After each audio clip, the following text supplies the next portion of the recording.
Namaku Dinda. Lahir dari keluarga terpandang, dengan kehidupan yang serba berkecukupan. Ayahku adalah pengusaha properti yang namanya sudah dikenal di banyak kota besar, dan ibuku seorang pemilik butik ternama yang sering menangani busana para artis dan pejabat. Hidup kami tidak pernah kekurangan, bahkan bisa dibilang berlebih. Sejak kecil, aku tumbuh dalam lingkungan elit, penuh dengan kemewahan dan standar tinggi, namun siapa sangka, kehidupan yang tampak sempurna itu justru membuatku merasa terpenjara. Aku tahu apa yang orang-orang pikirkan saat melihatku. Cantik, pintar, kaya, seolah hidupku tidak punya celah. Tapi di balik semua itu, aku merasa kosong. Semua yang kulakukan selalu diukur dari status sosial, gengsi, dan pencitraan. Bahkan dalam urusan cinta, orang tuaku selalu mengarahkan agar aku dekat dengan pria-pria dari keluarga terpandang, berwajah tampan, dan punya gelar. Tapi hatiku tidak pernah bisa dipaksa, sampai akhirnya kehidupanku berubah total ketika aku ikut program pertukaran budaya ke Dubai, Uni Emirat Arab. Di sanalah aku pertama kali bertemu pria itu. Namanya Sulaiman, seorang pengusaha lokal yang memiliki restoran kecil tapi sangat terkenal di kalangan wisatawan. Saat pertama kali bertemu dengannya, aku hampir tak percaya bahwa pria bertubuh kerdil dengan senyum ramah itu adalah pemilik dari restoran yang sangat ramai itu. Tubuhnya mungil, bahkan lebih kecil dari anak-anak usia SMP. Tapi saat dia berbicara, tutur katanya penuh wibawa. Matanya bersinar dengan kehangatan dan ketulusan yang jarang kutemui dari pria-pria di sekelilingku. Ia tidak pernah merendahkan atau memuja-muja diriku karena penampilanku. Ia melihatku sebagai manusia, bukan boneka cantik dari keluarga kaya. Hari demi hari, kami sering bertemu. Awalnya aku hanya datang ke restorannya karena makanan khas Arab buatannya yang enak dan ramah di lidah. Tapi perlahan, aku mulai menantikan percakapan dengannya. Kami berbicara tentang hidup, mimpi, dan luka lama yang kami pendam. Dari situ, aku sadar, Sulaiman bukan pria biasa. Ia memiliki hati yang begitu besar, bahkan jauh lebih besar dari tubuhnya. Aku terharu saat tahu masa kecilnya tidak mudah. Ia sering dibuli karena perawakannya. Tapi ia tidak pernah menyimpan dendam. Ia belajar berdamai dengan keadaan, bahkan menjadikannya motivasi untuk sukses. Lalu datanglah hari di mana ia mengatakan sesuatu yang mengguncangku. Dinda, aku tahu kamu dari keluarga terpandang. Aku ini hanya pria biasa yang tak punya penampilan menarik. Tapi, jika kamu bersedia, aku ingin menjagamu bukan sebagai seorang ratu, tapi sebagai manusia yang ingin selalu kamu bahagiakan. Dek, hatiku seperti dihantam badai. Aku menangis saat itu juga, bukan karena sedih, tapi karena bahagia. Karena akhirnya, ada pria yang mencintaiku tanpa syarat. Bukan karena keluargaku, bukan karena wajahku, tapi karena aku. Dinda, setelah pulang ke Indonesia, aku merasa hampa. Tidak ada pria yang bisa membuatku merasa dihargai seperti Sulaiman. Semua kembali ke pola semula, acara gala dinner, pesta sosialita, dan obrolan penuh kepura-puraan, sampai akhirnya, aku mengambil keputusan besar. Aku menelpon Sulaiman dan berkata dengan lantang, aku ingin menikah denganmu. Astros Tangis Harupan. Terdengar dari seberang. Ia pikir aku bercanda. Tapi aku tidak main-main. Aku ingin hidup bersamanya, tak peduli omongan orang, tak peduli perbedaan fisik, usia, atau status sosial. Ketika aku menyampaikan niatku kepada orang tuaku, suasana rumah langsung berubah tegang. Ayahku membanting gelas, ibuku menangis sejadi-jadinya. Kau waras, Dinda. Pria seperti itu? Kita punya nama baik, harga diri, dan warisan keluarga. Jangan nodai semuanya hanya karena perasaan sesaat, bentak ayah, tapi aku tetap teguh. Bahkan saat mereka mengancam akan mencoret namaku dari keluarga, aku memilih Sulaiman, dan hari itu pun tiba. Pernikahan yang awalnya ditentang, akhirnya dilaksanakan secara sederhana di Dubai. Tak ada gaun mewah sewaan desainer Paris, tak ada panggung megah, hanya aku, Sulaiman, dan segelintir orang yang benar-benar mendoakan kami. Namun, satu hal tak pernah kuduga. Beberapa foto pernikahan kami ternyata tersebar di media sosial. Dalam semalam, namaku dan Sulaiman jadi viral, komentar netizen beragam. Ada yang menyentuh, ada pula yang menyakitkan. Kenapa gadis secantik itu menikah dengan pria seperti ITU? Ini pasti karena uang. Pasti pria Arab itu kaya. Tapi mereka tak tahu kisah sebenarnya, dan kisah ini belum selesai. Masih ada banyak hal yang akan terjadi, bahkan sesuatu yang akan membuat dunia tahu bahwa pernikahan kami bukan sekedar viral, tapi sebuah perjuangan cinta yang akan mengubah hidup banyak orang. setelah pernikahan kami yang sederhana namun penuh haru di Dubai, aku dan Sulaiman mulai menjalani kehidupan sebagai suami istri. Rumah kecil yang ia bangun dengan hasil kerja kerasnya kini menjadi tempat tinggal kami. Tidak mewah, bahkan jauh dari apa yang biasa kunikmati di Indonesia. Tapi entah mengapa, rasanya jauh lebih nyaman dari kamar mewah hotel bintang 5 yang biasa kutempati. Setiap pagi, aku bangun dengan aroma teh mint dan suara azan dari masjid kecil di seberang jalan. Sulaiman selalu menyapaku dengan senyum hangat, memelukku dari belakang sambil berkata, "Alhamdulillah, aku masih bisa melihat wajahmu hari ini." Hari-hari kami penuh tawa, walau tak jarang juga diselingi isak tangis, terutama saat aku mengingat orang tuaku yang tak merestui pernikahan. Ini, mereka benar-benar menepati ancamannya. Semua aksesku ke rekening diblokir, nomor teleponku tak lagi mereka balas, dan setiap surat yang kukirim tak pernah mendapat jawaban, namun aku tak pernah menyesal. Karena untuk pertama kalinya, aku merasa dicintai bukan karena status, tapi karena hati. Namun, ada satu hal yang perlahan membuatku gelisah. Setiap malam, ketika aku tertidur lebih awal, Sulaiman selalu pergi ke ruang kerja kecil di ujung rumah. Awalnya kupikir ia hanya mengurus laporan restoran, tapi suatu malam, aku memutuskan mengintip diam-diam, dan malam itu, aku menemukan sebuah foto tua di mejanya. Foto seorang wanita muda dengan bayi dalam pelukannya. Di balik foto itu tertulis, dalam huruf Arab, "Untuk anakku tercinta, jika kau besar nanti, semoga kau tahu betapa besar cinta ayah padamu." Aku membeku, bukan hanya karena tulisan itu, tapi karena wanita di foto itu sangat mirip denganku. Esok paginya, aku memberanikan diri bertanya, "Sulaiman, siapa wanita dalam foto itu?" Dia terdiam cukup lama. Matanya menerawang keluar jendela, dan kemudian, ia menarik napas panjang. "Dia adalah ibumu." Aku terkesiap, "Ibu? Tapi, bagaimana kau bisa punya fotonya? Dan kenapa ada tulisan seperti itu?" Sulaiman tersenyum lirih, lalu duduk di sampingku. Tangan mungilnya menggenggam tanganku erat. "Ada satu hal yang belum pernah aku ceritakan padamu, Dinda. Aku sudah mengenal keluargamu jauh sebelum kita bertemu." Aku mendengarkan dengan degupan jantung yang tak karuan. "Dulu, ibumu pernah ditolong oleh ayahku di padang pasir saat mobil mereka mogok dalam perjalanan bisnis. Ayahku, seorang tukang servis mobil keliling, kebetulan lewat dan membantu. Sejak saat itu, keluarga kita menjadi dekat. Tapi hubungan itu terputus ketika ayahku difitnah mencuri perhiasan dari tamu hotel tempat ibumu menginap, Ayah Dipendra, dan meninggal di sel. Dan sejak saat itu, ibumu menghilang dari kehidupan kami. Tapi sebelum ayahku meninggal, ia menitipkan foto ini padaku dan berkata, suatu saat nanti, anak dari wanita ini akan datang padamu. Jangan biarkan dia terluka seperti aku. Tengisku Peka Sekataka. Aku tak pernah tahu masa lalu ibuku sekelam itu. Dan aku tak pernah tahu bahwa hidupku rupanya sudah ditakdirkan bersinggungan dengan keluarga Sulaiman bahkan sebelum aku lahir. Jadi, kamu sudah tahu siapa aku sejak awal? Tanyaku lirih. Sulaiman mengangguk pelan. Tapi aku tak pernah mendekatimu karena ingin membalas dendam. Justru, aku ingin membuktikan bahwa cinta itu masih ada, meski dulu kami disakiti. Malam itu, dunia seakan berhenti berputar untukku. Aku mencintai pria yang ternyata menyimpan luka masa lalu yang terhubung langsung dengan keluargaku. Tapi yang lebih membuatku terharu, ia tak pernah menggunakan masa lalu itu sebagai senjata, melainkan sebagai penguat cinta dan keikhlasan. Hari-hari setelah itu menjadi lebih dalam. Cinta kami tumbuh bukan hanya karena saling mengisi, tapi juga karena saling menyembuhkan. Namun, badai belum usai. Beberapa minggu kemudian, aku mendapatkan kabar dari Indonesia. Ayahku sakit keras.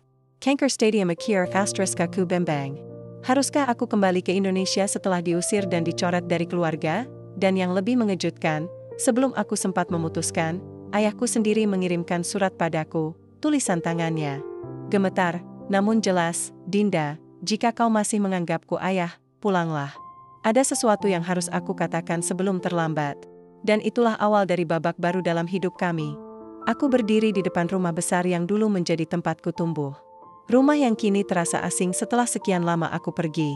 Tapi hari ini, aku kembali. Bukan sebagai anak kebanggaan keluarga, tapi sebagai seseorang yang memilih cinta, dan dianggap mengkhianati darah sendiri. Aku menggenggam tangan Sulaiman erat. Ia menatapku dengan penuh keyakinan. Jika kamu ingin masuk sendirian, aku mengerti, bisiknya lembut, tapi aku menggeleng. Kita datang bersama, kita masak bersama. Saat pintu dibuka oleh salah satu pelayan lama, matanya membelalak. Aku bisa lihat dia hampir tak percaya melihatku datang, dengan pria bertubuh kecil di sampingku. Aku masuk dengan kepala tegak, di kamar yang sunyi dan gelap, ayahku terbaring lemah. Tubuhnya menyusut jauh dari terakhir kali kulihat. Selang oksigen menempel di hidungnya. Tapi matanya terbuka, menatapku, dan air mata jatuh dari sudut matanya. Dinda, suaranya serak, nyaris seperti bisikan. Anakku, aku mendekat. Duduk di sisi ranjangnya, sementara Sulaiman berdiri tak jauh di belakangku. Ayah mengangkat tangan lemahnya, berusaha menyentuh wajahku. Aku membungkuk dan menangis di dadanya. Maafkan ayah, selama ini terlalu keras. Ayah cuma ingin kamu hidup sempurna. Tapi ternyata, justru kamu yang lebih bijak dari kami semua. Aku hanya bisa menangis, lalu ayahku menatap ke arah Sulaiman. Mata mereka bertemu. Tak ada kata yang diucapkan, hanya pandangan yang dalam.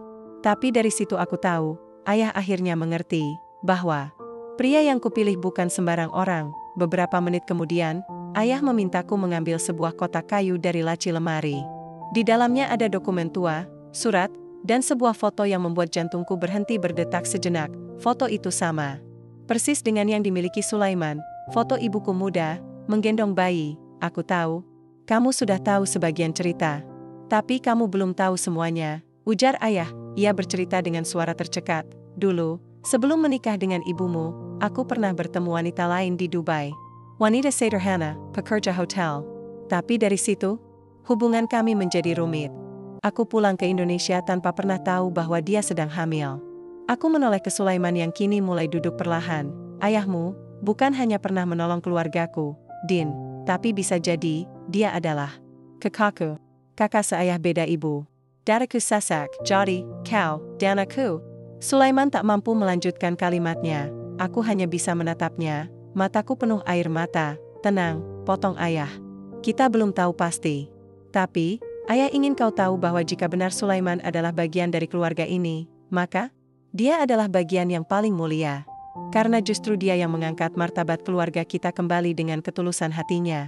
Ayah memintaku menyimpan surat dan membawa dokumen itu untuk ditelusuri lebih lanjut. Ia lalu menggenggam tanganku. Kuat-kuat, Dinda, jangan pernah tinggalkan Sulaiman.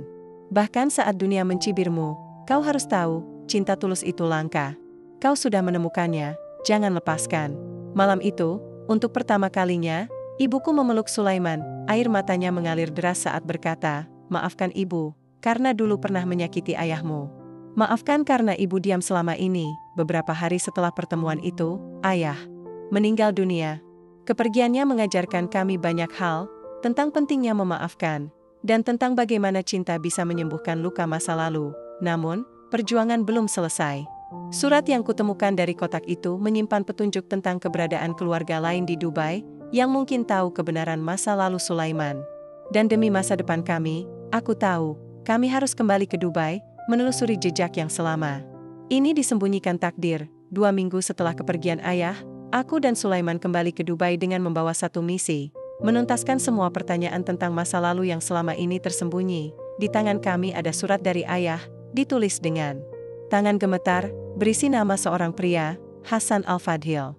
Tak banyak informasi tentangnya, hanya disebutkan bahwa dia adalah sahabat lama ayah Sulaiman, yang dulu bekerja di bengkel tua di pinggiran Deira, Dubai. Kami menelusuri jalan-jalan sempit yang penuh kenangan, dan akhirnya menemukan bengkel tua itu. Catnya sudah terkelupas, besi-besi berkarat di sudut ruangan, dan hanya ada satu pria tua duduk di bangku kayu usang. Assalamualaikum, ucap Sulaiman lirih. Pria itu mengangkat kepalanya perlahan. Matanya membelalak saat melihat wajah Sulaiman. Subhanallah, kau anaknya Hamzah. Ya, katanya dengan suara bergetar. Hamzah, nama ayah Sulaiman yang dipenjara dan meninggal karena fitnah. Nama yang selalu ia sebut dengan penuh hormat. Kami duduk dan mulai menceritakan semuanya. Hasan mengangguk pelan, lalu mengambil sebuah map dari laci berdebu. Di dalamnya, tersimpan salinan surat pengakuan Hamzah sebelum wafat, dan beberapa foto tua yang memperkuat bukti bahwa Hamzah memang pernah menikahi wanita Indonesia bernama Ratna, ibuku sebelum ia bertemu ayah kandungku. Aku tertegun. Jika semua ini benar, maka berarti Sulaiman adalah anak sah dari pernikahan pertama ibuku. Air mata mengalir di pipiku. Bukan karena menyesal, tapi karena perasaan aneh, campuran haru, syok, dan ketidakpercayaan menghantam hatiku. Jadi, aku ini kakakmu, seibu, gumam Sulaiman pelan, menatapku. Aku menutup wajah dengan kedua tangan. Dunia terasa runtuh. Semua cinta, semua kenangan, semua kebahagiaan, kini berubah menjadi tanda tanya besar. Kami bukan hanya pasangan, tapi kemungkinan besar bersaudara kandung. Namun, Hasan menenangkan kami, tunggu dulu. Ada satu hal yang perlu kalian tahu. Ia memberikan surat dari rumah sakit. Surat itu menyebutkan bahwa Sulaiman adalah anak adopsi.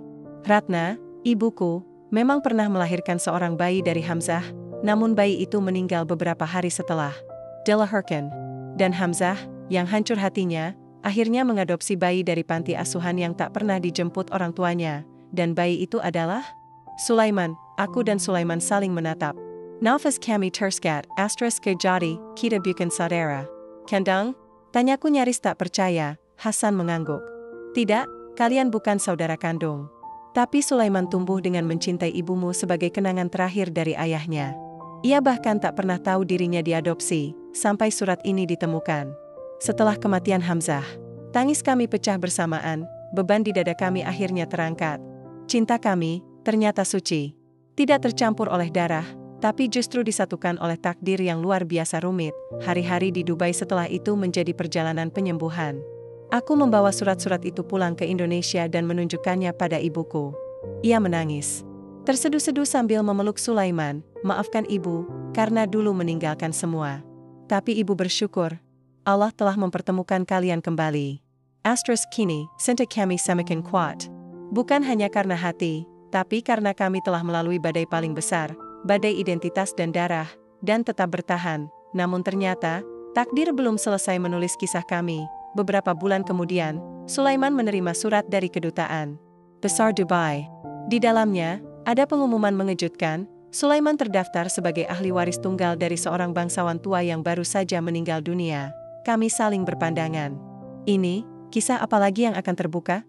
Hari itu, langit Dubai cerah, tapi hati kami bergetar penuh tanya. Surat dari Kedutaan Besar Uni Emirat Arab mengabarkan bahwa Sulaiman adalah ahli waris sah dari seorang bangsawan tua bernama Sheikh Abdul Karim Al-Fayyad, yang baru saja wafat dalam usia 89 tahun. Kami berdua nyaris tak percaya. Mungkinkah ini salah kirim? Tanyaku lirih, tapi stempel resmi dan tanda tangan dari pengacara keluarga kerajaan membuat kami tak bisa mengelak. Keesokan harinya, kami pun dipanggil ke kantor firma hukum Al-Rasid Partners, pengelola warisan keluarga Sheikh Abdul Karim. Seorang pria tua dengan jubah putih panjang dan sorban emas menyambut kami. Namanya Farhan, pengacara pribadi keluarga besar Al-Fayyad. Ia menatap Sulaiman lama sekali, sebelum akhirnya berkata dengan mata berkaca-kaca, "Ya Allah, wajahmu mirip sekali dengan Nora." Kami saling berpandangan. "Siapa Nora?" "Ibu kandangmu," jawab Farhan pelan, "dunia sekian berhenti." Semua yang pernah kami ketahui berubah seketika. Farhan kemudian membuka berkas-berkas tua. Di sana tercatat bahwa Sulaiman adalah anak dari Nora binti Abdul Karim, satu-satunya putri kandung Sheikh Abdul Karim, yang hilang misterius lebih dari 30 tahun lalu setelah menikah diam-diam dengan pria biasa bernama Hamzah, ayah angkat Sulaiman. Hubungan mereka ditolak keras oleh keluarga karena perbedaan kasta dan status. Nora kabur, dan sejak itu kami tak pernah menemukannya lagi. Sheikh Abdul Karim menyuruh kami mencari bertahan-tahan, tapi gagal. Beberapa bulan sebelum meninggal, Sheikh sempat berkata, "Aku yakin cucuku masih hidup. Jika dia ditemukan, berikan dia segalanya yang pernah kuambil dari ibunya." Tenggang ke Jamatar. Sulaiman terduduk pelan. Matanya basah, namun wajahnya masih tampak tenang. "Jadi, aku ini, cucu dari Sheikh Abdul Karim? Dan, ibuku adalah Nora." Farhan mengangguk. "Benar. Dan sesuai surat wasiat, seluruh warisan pribadi beliau, termasuk villa di Abu Dhabi, saham restoran mewah, dan perkebunan kurma seluas 40 hektar, diwariskan atas nama Sulaiman bin Hamzah." Aku menatap suamiku. Pria mungil yang dulu dipandang sebelah mata, kini justru berdarah bangsawan sejati. Hari-hari setelah itu seperti mimpi. Telepon dari media berdatangan, wartawan berebut ingin mewawancarai cucu hilang pewaris Al-Fayyad. Tapi Sulaiman tetap tenang, ia tidak pernah berubah. Ia tetap bangun subuh untuk sholat berjamaah di masjid kecil, tetap menyapa tetangga di gang sempit, tetap mencium tanganku dengan penuh kasih sebelum tidur. "Aku tetap Sulaiman yang dulu," katanya. Warisan ini bukan untuk membusungkan dada, tapi untuk memperluas kebaikan. Sulaiman menggunakan sebagian hartanya untuk membangun rumah anak yatim, memperluas restoran warisan ayah angkatnya, dan bahkan membuat beasiswa bagi para pemuda miskin yang ingin belajar bisnis kuliner. Namanya dikenal bukan karena kekayaan, tapi karena kerendahan hati. Namun, di balik semua kabar bahagia itu, ada satu permintaan terakhir dari Farhan. Jika kalian bersedia, keluarga besar Al-Fayyad ingin menggelar acara resmi pengakuan Sulaiman sebagai ahli waris, dengan gelar kehormatan dan penyambutan di istana keluarga. Aku tahu ini akan jadi momen besar. Bukan karena gelar atau popularitas, tapi karena inilah akhir dari penantian panjang, penyatuan dua dunia yang dulu ditolak oleh zaman. Malam itu, aku dan Sulaiman duduk di balkon villa kecil kami. Angin gurun mengusap pelan wajah kami. "Apa kamu menyesal menikah denganku, Dinda?" tanya Sulaiman tiba-tiba. Aku tersenyum. Aku justru merasa, ini keputusan terbaik dalam hidupku. Karena di dunia ini, tidak ada yang lebih mahal dari mencintai orang yang benar-benar mencintaimu karena Allah. Ia menunduk, mencium tanganku, dan berkata pelan, "Terima kasih, sudah memilihku, bahkan sebelum dunia tahu siapa aku sebenarnya." Kami berpelukan dalam diam, di bawah langit Dubai yang penuh bintang, tanpa tahu bahwa esok, dunia akan menyaksikan satu lagi kejutan di balik takdir cinta kami. Acara penobatan itu digelar seminggu kemudian. Istana Keluarga Al-Fayyad yang megah di Abu Dhabi dihiasi dengan bendera putih dan emas, warna khas kehormatan bangsawan. Tamu-tamu penting berdatangan, dari pejabat kerajaan, pengusaha besar Timur Tengah, hingga kerabat jauh yang baru mendengar bahwa cucu sang sheikh, yang dulu hilang, kini telah ditemukan. Dan yang lebih mengejutkan, acara itu juga disiarkan langsung di saluran TV nasional Uni Emirat Arab. Aku menggandeng tangan Sulaiman saat kami melangkah menuju aula utama istana. Meski mengenakan jubah bangsawan putih bersulam emas, Sulaiman tetap terlihat sederhana.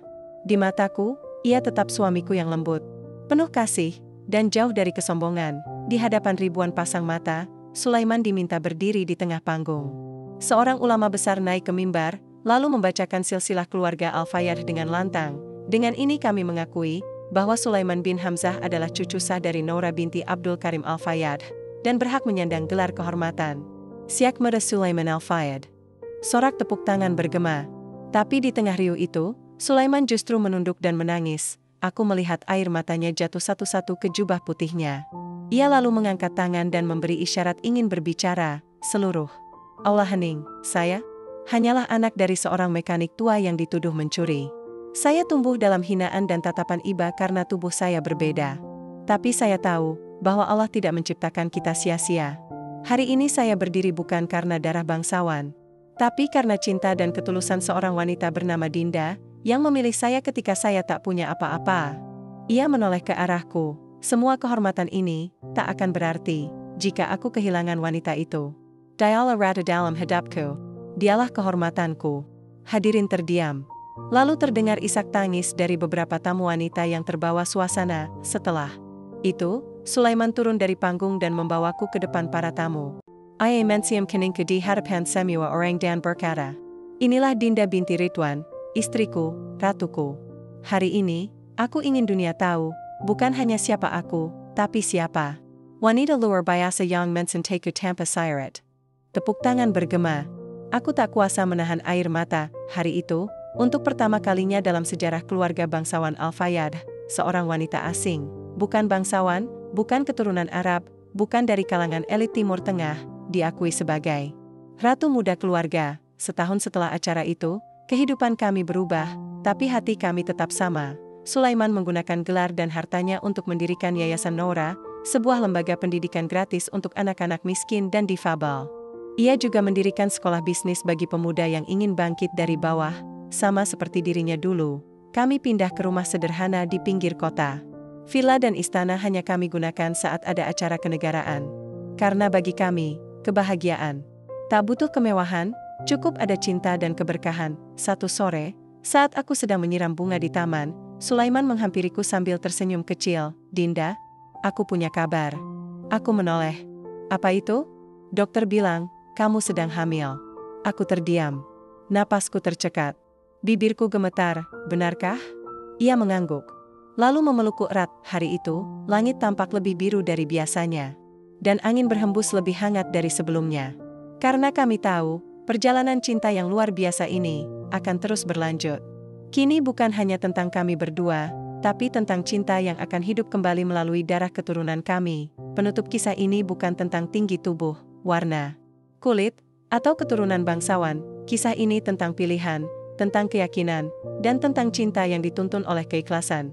Dinda dan Sulaiman membuktikan bahwa cinta sejati tidak mengenal batas, bahkan bisa menyatukan dua dunia yang tak pernah terpikir akan bertemu. Karena ketika cinta dipilih karena Allah, maka Allah lah yang akan menyempurnakan segalanya.